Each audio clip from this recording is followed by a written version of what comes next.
All right, good morning, everybody. Welcome back to the Morning Market Mixer. We are live Monday to Thursdays every single day for the whole month of March as part of TradeThirsty's March Madness. For you guys that haven't met me yet, my name is Russell Barbour. I started trading back in 2012. I traded penny stocks of all things, chasing the market, losing lots of money, trading about $20,000, chasing the market. Spent years over trading, oversizing, trying to be right, which wasn't always the key to success.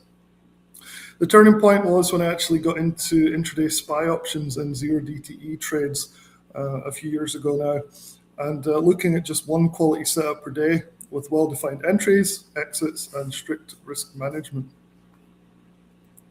Today, I'm going to use some platforms that you might be interested in. The first one is TradingView. Hopefully you're familiar with it. It's one of the best trading platforms out there for charting. It's my favorite by far. Haven't found anything that even comes close to TradingView. I'm going to use Earnings Hub to look at the earnings for the week. There isn't much on, but always check it just in case. SPY levels, I use my own proprietary SPY levels and also barchart.com. And we do have a TradeThirsty.com/MMM cheat sheet, which we're going to go through in just a minute here as well. So if you want that cheat sheet, you can scan the QR code. It's on the screen right now. I'll also post it into the chat here for you guys that want the URL directly. All right, it should be in the chat now. So let's go through the cheat sheet before we get into the market news and all that good stuff.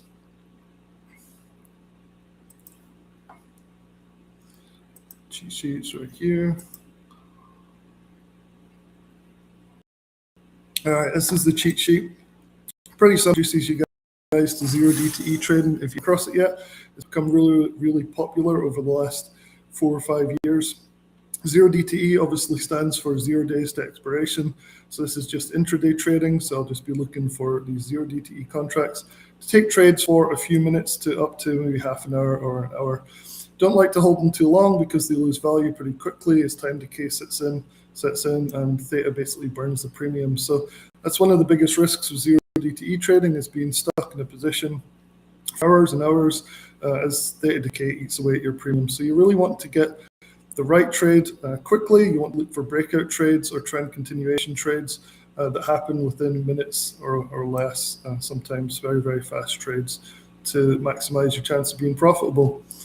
And so there's lots of different advantages and disadvantages. I talked about this yesterday as well. Basically, you can use lower upfront capital compared to shares. You've got high leverage, fast moving contracts thanks to gamma being high with these zero DTE trades. You have defined risk because you don't want to risk more than the premium you've paid, obviously. That's the maximum you can lose. And you want to keep your position sizes really, really small in order to minimize this particular risk. So that daily trade opportunities on SPY. Like I said, time decay is a problem, so you got to watch out for that. The large swings in price can be positive and negative, right? You can have a nice profit really quickly, or you can find yourself at a loss pretty fast with zero DTE. So to be very careful with emotional decision making under pressure with these zero DTE. So what we're going to do today is just go through my daily preparation. So this strategy is really easy and simple, and it's really good because it works in markets that go up and markets that go down. So you can generally find a trade within about half an hour of us going onto the live stream here. Sometimes half an hour afterwards, so it's kind of hard to time it. So we'll see what there's going on in today's analysis in just a little bit. I start preparing about 15 minutes before the market open. That's when I start marking up the levels, like the expected move and the opening range from the 9:30 to 10:30 candle. So it's the 30-minute candle, the first one. That's what we're going to be using for this opening range breakout strategy. And then I check the bias and everything around 10:15 in these sessions, looking for things like VWAP, price moving outside the opening range with conviction. So that's really the cheat sheet. Hopefully that's useful for you guys. Like I said, you can get it at the URL that I put into the chat right there. Let's go to the slides here.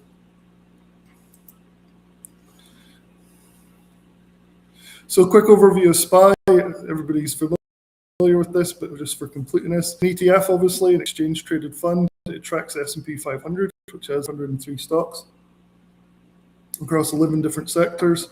So basically, you're nice and diversified with SPY, which is why I really like it for these single daily trades.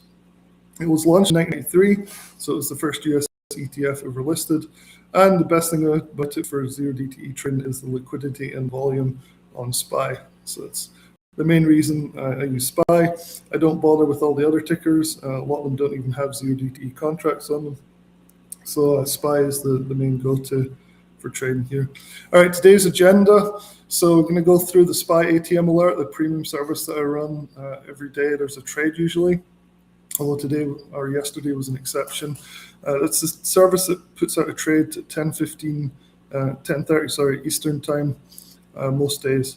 We're going to look at the overnight market news, what's coming up this week, earnings, data, that kind of thing. We're going to look at market direction using the opening range, moving averages, and VWAP. We're going to look at key intraday levels on SPY. We're going to look at the max intraday moves, expected moves, and then look to see if there's any potential trade opportunities coming up. It rarely happens during these sessions, but often it'll happen just after the session ends. There'll be a potential opening range breakout or retest. So it's worth following along if you're like wanting to take that type of trade today. All right, so SPY ATM alert recap, 10:30 Eastern time. It comes out most days. This is actually the slide from yesterday. So I haven't updated this, and it's because there was actually a skip trade yesterday. So this is Friday's trade. It was a winning trade, but there was a skip day yesterday. The system tends to skip on days where the market direction isn't super obvious. So it only picks very high probability setups, kind of like a sniper.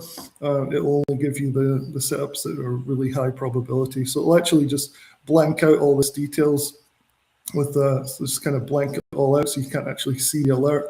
It still issues an alert, but it's, like I said, it's blanked out to kind of make sure people know it's a low probability trade. And that's what happened yesterday. So there's nothing really to report on SPY ATM alert from yesterday. This week's going to be interesting. So here's some of the news. So basically, we talked about this yesterday a little bit, that the stocks rebounded sharply after breaking the 3-week losing streak as oil fell to below $95 a barrel. It's up again today. So we've got a little bit more oil increase in price here. And there's two really main things to keep an eye on this week. The first, obviously, is the FOMC tomorrow, but it starts today essentially. So even though the decision comes out tomorrow, positioning is starting today. So we're probably going to see a kind of choppy market today. That's what I'd expect, at least, to see for this market. Is kind of choppy sideways action. It's really with big players positioning ahead of Powell tomorrow. And the other big thing, obviously, is oil. So oil above 100 is driving inflation fears, and actually matters more than most data at the moment. Is what oil's doing. So there's no major earnings today either. If we go and have a look at earnings hub here, you'll see what's actually reporting. So Tuesday 17th, nothing really important at all. Looking for the rest of, not really seeing anything else that's going to move the market. Really should be pretty quiet week from an earnings perspective as well. So it's kind of what we're looking at the moment. The FOMC obviously being the dominant thing tomorrow, and that makes 0DTE trading at that time of day, 2 o'clock usually, is very, very volatile. And so tomorrow is going to be a sit on the sidelines for me. I think I usually sit out FOMC days completely. All right, let's go and look at the charts here. So really not a whole lot to talk about on the daily chart at the moment. We'll check that out. So here's the daily chart on SPY. You can see that we're back to the December 17th support level again. So we've bounced off the 200-day moving average here. Recovered. We're still below key resistance at 675.81, and we're still hovering around the next level, which was the December 17th level at 672-ish. So we're kind of stuck on this bounce. We're below the 50 and the 100 though. It just isn't looking super bullish yet. If we break out of this channel though, see how we have this downtrend channel? If we can get a green candle here, we might be okay for some more upside, but it's at the moment this is probably just a bit of chop in the downwards trend Of course, that can change depending on what comes out of the Iran conflict. Could send this going either way. If we start to see tensions easing, maybe oil will drop and we'll start to see the market rally a bit more here. And obviously the opposite would be true if it escalates and starts causing the oil price to go up a lot. So anyway, let's drop down to the 30-minute and look at the opening range breakout.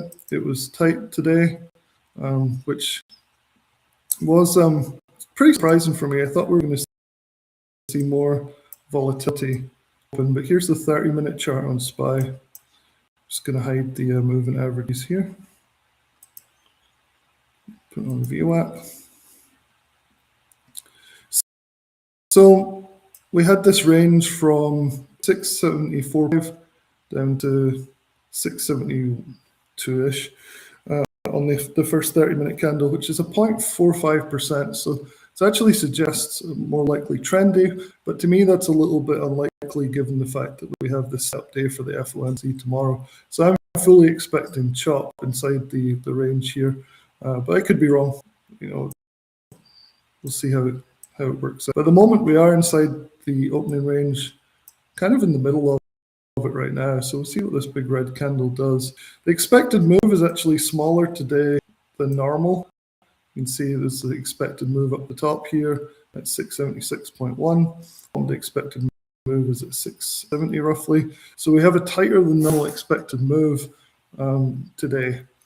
So that also suggests a bit of chop going forward. So today I'm really going with kind of a choppy day. If we drop into the 5-minute, we can start looking at this in a bit more detail. So there's the top of the opening range that we had, actually heading down towards the bottom now quite quickly, which is interesting here. So we're below VWAP. We're getting bottom of the opening range. Let's look at some of the key levels that I have here from the SRX indicator. These are complicated, but they're pretty simple. Just add them onto the chart here. There we go. So one is top red line here. That's potentially resistance, and it just coincides. It happens to coincide today with the top of the opening range breakout as well, which could mean difficulty breaking out to the upside. Likewise, to the downside, we also have a zone S1. It's also overlapping with the bottom of the opening range breakout here too. So this could provide that support. These are based on options contracts for today as well. So these are particularly strong levels that I rely on pretty heavily. And this could mean that a breakdown of the opening range is actually harder to do because we have the bottom of the opening range and the fact we have S1 almost overlapping with it perfectly, just the start of the zone at least overlapping with it here. And so we do have a signal on the EMA here, but you guys that have been watching me know that I wait for a close beneath the opening range before considering a trade. I don't like to take trades that just wick below it, just because if it's wicking the bottom of the opening range and you're getting these wicks, it means that the buying pulling the price back up. Really wait for a close below that opening range before I consider a trade. So let's just see how this does. Usually what happens is it comes down, starts flirting with this during the session, and then as I finish, we get like a breakdown or a breakout, depending on which one we're looking for. But hopefully this is helpful for you guys if you're looking to trade the opening range breakout. In the comments as well, by the way, in the chat. See how you guys are doing today.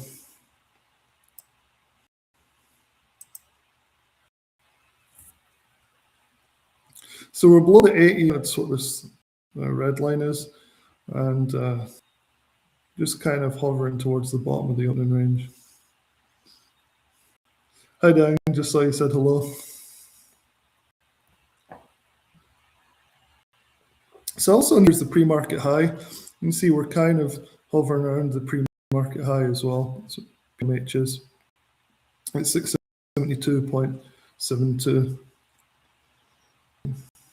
Just kind of hovering.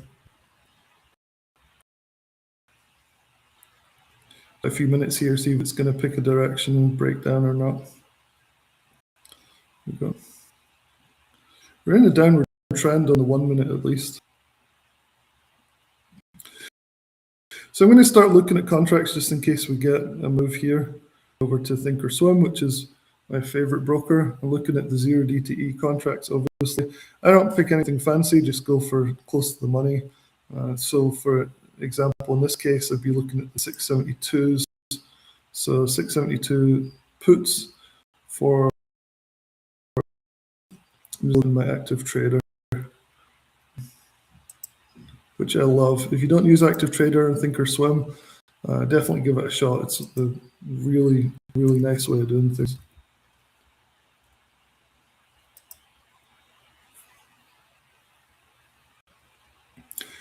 All right, so I have the 672s loaded up in case I take a trade here, but we have to wait for the 5-minute candle to close below the bottom of the line here. So it could still be a few minutes out.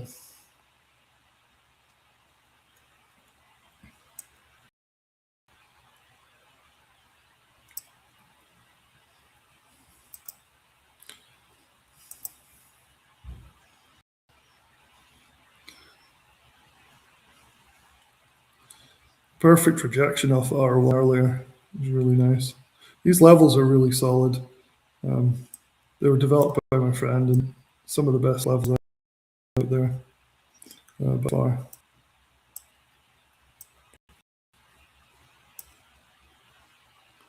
You can see that S1 zone. So this adjusts to volatility, which is really nice. So it'll expand when things are more volatile to give you a bigger range, and it'll contract when things are less volatile. At the moment, we are starting to come back down on VIX. I talk about this every day, that basically what you normally see is these six. This one back in October, this one back in November, and then this one that's been more recent in February and March here.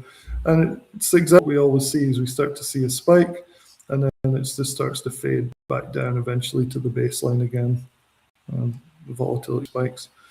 Of course, any major news that comes out can take this temporarily back up, but it always comes back down. VIX is nearly always like that. It spikes up, comes back down to baseline, typically around 20. That's kind of where things settle, just below 20, everything's kind of stable and relaxed. We're still in a fearful market at 20, but really chill compared to where it was like a week or so ago at 35, which is crazy. All right, here we go.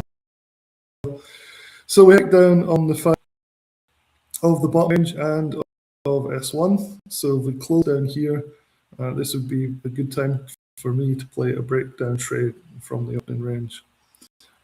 But give this candle time to close, otherwise it could just wick and go back up into the opening range, which is what happens most days while I'm doing these lives. It takes another 10 or 20 minutes before it actually breaks down.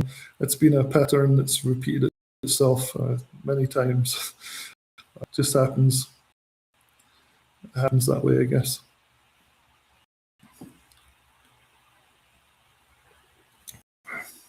So we still have a couple of minutes left on this candle. It did test this S1. You can see the wick really went to the bottom of S1, almost to the T, right? Like right at the bottom of S1 zone. And then got bought back pretty quickly. Just so important not to buy these until they close. Otherwise, this happens more times than it doesn't.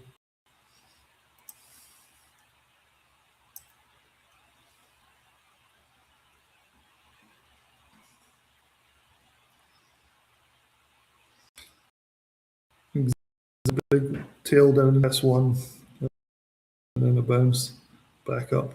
If this candle closes up here, I'll just stay and keep an eye on it in the next 20 or 30 minutes and see if we get a retest, a break, and then a retest of the bottom of the. Then I'd be looking for those puts all the way down towards the expected move, or 20%, whichever comes faster, whichever comes first.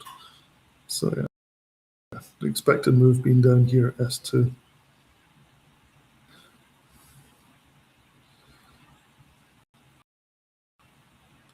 So yeah, that's kind of today. Nothing really going on till tomorrow. Probably my guess is we see chop inside the opening range. and especially with S1 being there and right below it. Not that S1 doesn't break ever. It just is a really strong level of support usually. Okay, cool. Well, that's the next candle coming in here. It looked like we did get a bounce off the bottom of the opening range rather than breaking it. So with that, I'm going to call it a day. I'll keep an eye on it, see what happens in the next 20 minutes or so, and I'll talk to you guys tomorrow.